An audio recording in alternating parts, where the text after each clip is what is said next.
Welcome to Hollywood Graveyard, where we set out to remember and celebrate the lives of those who lived to entertain us by visiting their final resting places. Today we're exploring Santa Barbara Cemetery, where we'll find such stars as Fess Parker, Alan Thicke, Suzy Parker, and many more.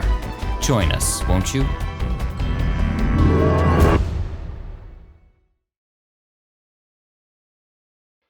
From Simi Valley, we hit the 101 again and continue northwest up the Gold Coast to Santa Barbara, about 2 hours from Hollywood. This beach resort town is often called the American Riviera, and many stars have found this the perfect spot to settle down, away from the hustle and bustle of Hollywood. And when they pass on, many find themselves here at Santa Barbara Cemetery. Founded in 1867, this cemetery is prized for, if you'll forgive the pun, a view to die for. Santa Barbara Cemetery is situated right up against the bluffs overlooking the Pacific Ocean. In literature, death has often been symbolized by a passage across the sea to the next life. Nowhere in Southern California is that felt more than here in Santa Barbara, where while visiting the dead, you can hear the ocean waves crashing and watch boats sail off into the horizon.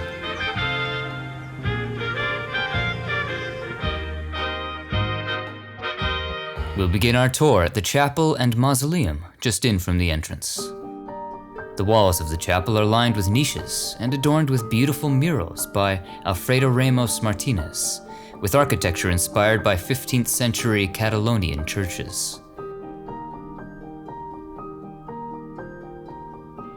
The mausoleum is on 2 levels, but is fairly small and can be explored in a relatively short time. And in doing so, you'll get the wonderful sense of walking through an old world castle or monastery.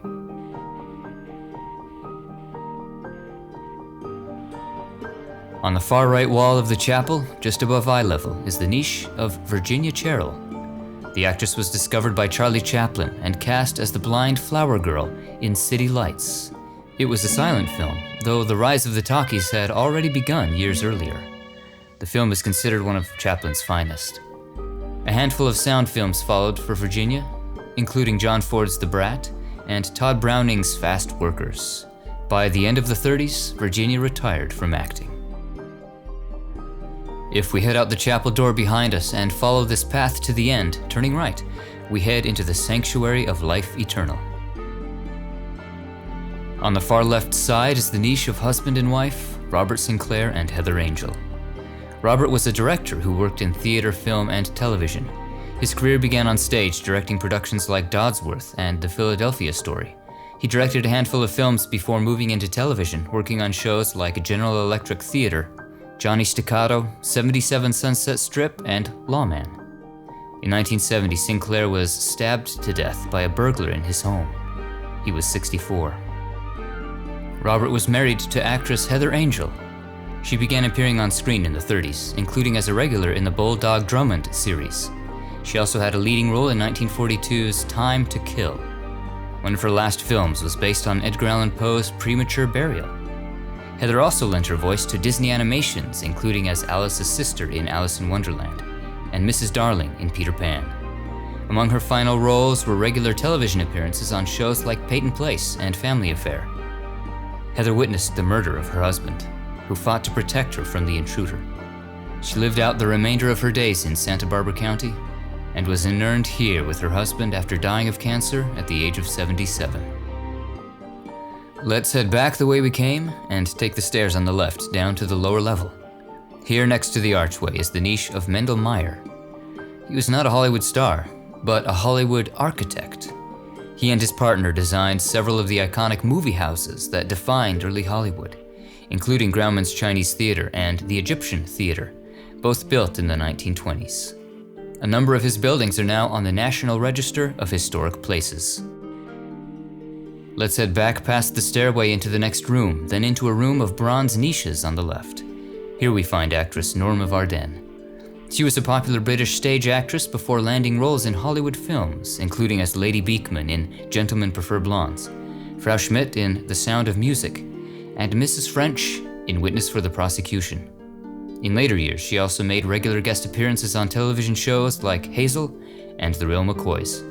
She lived to be 90. That'll do it for the main mausoleum. Let's head back outside and cross the street west to the courtyard mausoleums.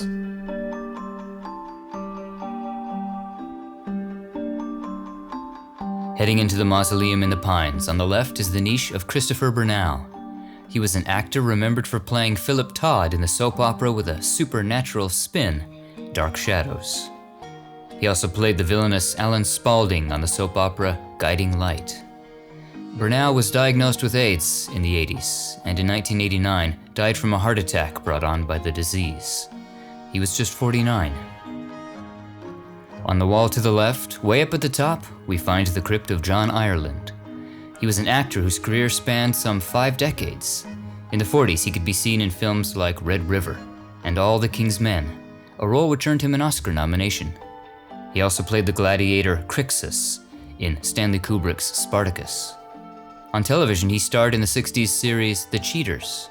Ireland also dabbled in directing, co-helming The Fast and the Furious. No, not that one. That one. He died of leukemia at age 78. That's all we'll find in this section. Let's hop in the car and head out to the grounds. Following the road from the chapel southwest, let's stop at Central section on the left. Up the hill a short ways, we find the grave of Jeanne Crain. The actress is perhaps best known for her title role in the 1949 film Pinky, a role which earned her an Oscar nomination. Other films include the musical State Fair and the film noir Leave Her to Heaven. She continued to act in film and on television into the 70s. Jeanne died of a heart attack at the age of 78 and is buried here next to her husband, Paul, who also acted in a handful of productions. The next section west of here is Ridge section. Near the middle of the northern end of this lawn, we find a proud Canadian, Alan Thicke. If you grew up in the 80s and 90s like I did, you'll probably fondly remember Thicke for his role as Dr. Seaver on the sitcom Growing Pains.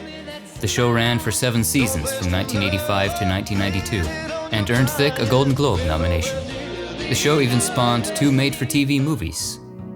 Thicke also had a successful career writing television theme music, including the themes for Different Strokes and The Facts of Life. Music runs in the family. He's the father of singer Robin Thicke of Blurred Lines fame. In 2016, Alan Thicke died of an aortic dissection. He was 69. West along this same row, we find Norman Gimbel.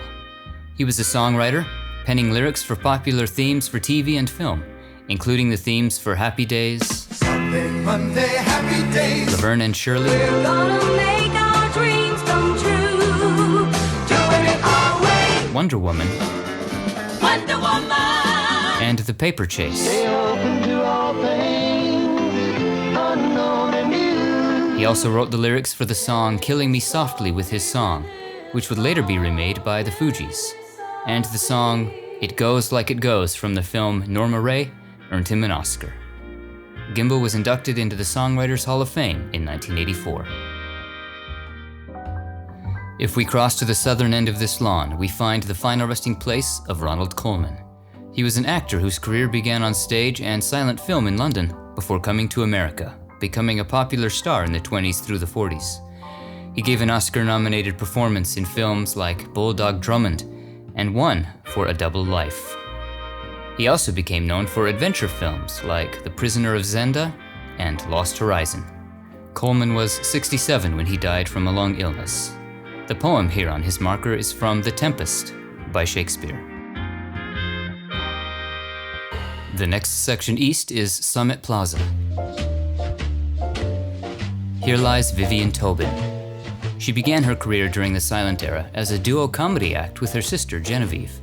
She played Dacia in Cecil B. DeMille's The Sign of the Cross in 1932, and into the 40s played Leon Arrow's wife in a series of 2 reel comedies. She then retired from acting, living to be 99. Crossing the street east, we reach Island section. At the center of this section is a large pyramid. Following the line on the south side of the pyramid, we reach the grave of Suzy Parker and Bradford Dillman. In the 40s and 50s, Suzy Parker became one of the most recognized faces in glamour and advertising, appearing in dozens of beauty magazines and cosmetic ads, a forerunner to the modern-day supermodel. She made her film debut in Funny Face, opposite Fred Astaire and Audrey Hepburn. Other films include Kiss Them For Me and The Best of Everything. And fans of The Twilight Zone will recognize her from the episode Number 12 Looks Just Like You. One more, right? What's so terrible about being beautiful? After all, isn't everybody? She retired from acting in the 70s. In 1960, while filming Circle of Deception, she met actor Bradford Dillman, whom she would marry. Dillman won a Golden Globe as Most Promising Newcomer in 1958 for In Love and War. In the decades that followed, he'd be seen in films like Sudden Impact with Clint Eastwood and Escape from the Planet of the Apes. He also became a familiar face on television, with guest appearances in shows from Dr. Kildare to Murder, She Wrote. He died from complications of pneumonia at the age of 87. Just a few rows back, we find actor Stephan Burns. He's best known for playing Pete in Herbie Goes Bananas and Jack Cleary in the TV miniseries The Thornbirds in 1983. After being involved in a car accident, he received an emergency blood transfusion. Tragically, the blood had not been tested and was infected with HIV. He died from complications of AIDS at just 35.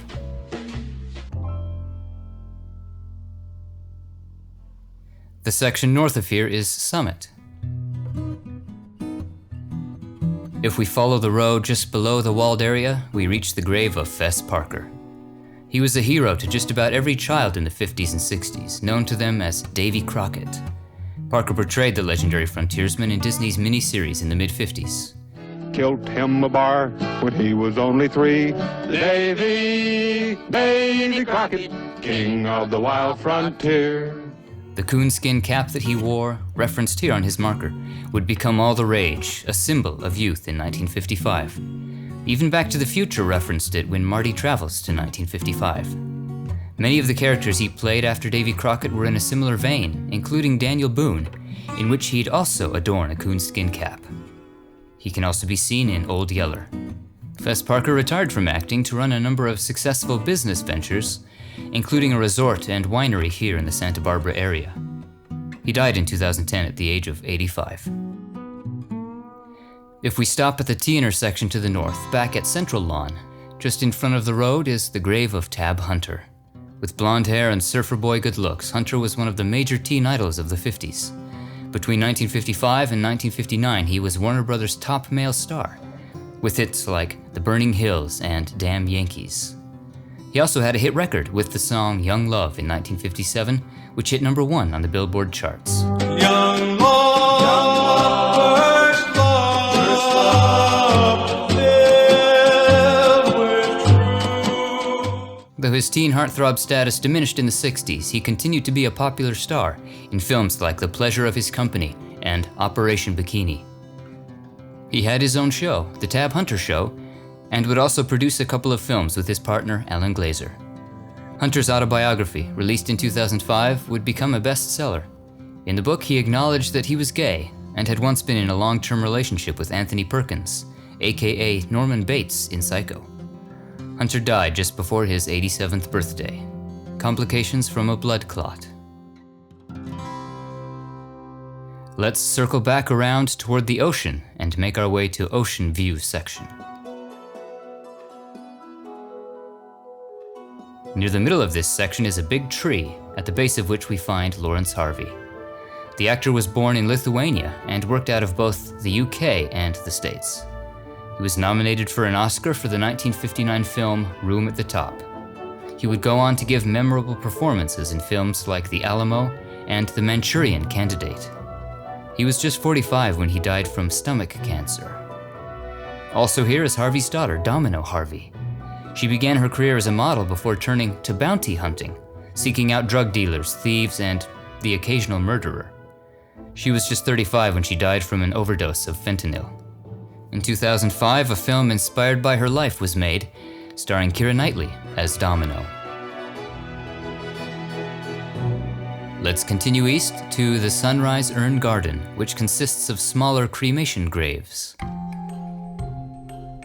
Just left of the sidewalk, we find Vera Ralston. She rose to fame as an ice skater in her native Czechoslovakia. She famously insulted Hitler during the '36 Olympics when, upon his request that she skate for the swastika, she told him she'd rather skate on the swastika. She moved to Hollywood to escape the rise of Nazism and would perform in a few dozen films, mainly B-movies like Storm over Lisbon and Dakota with John Wayne. She retired from the screen in 1958. Finally, we head up and to the left a few spaces to find Carmen Phillips. The raven-haired beauty began her career as an actress on Broadway before making her TV debut in 1958 on Alfred Hitchcock Presents, and her film debut in Party Girl that same year. She had a regular role as Lily in the 60s series The Lieutenant, and made guest appearances on shows from 77 Sunset Strip to Route 66. Her final role was as Mime Number 2 in Easy Rider in 1969. After retiring from the screen, she became a humanitarian and animal rights activist. And that concludes our tour. What are some of your favorite memories of the stars we visited today? Share them in the comments below and be sure to like, share, and subscribe for more famous grave tours. Thanks for watching. We'll see you on the next one. Pardon me a moment while I soak in this magnificent view.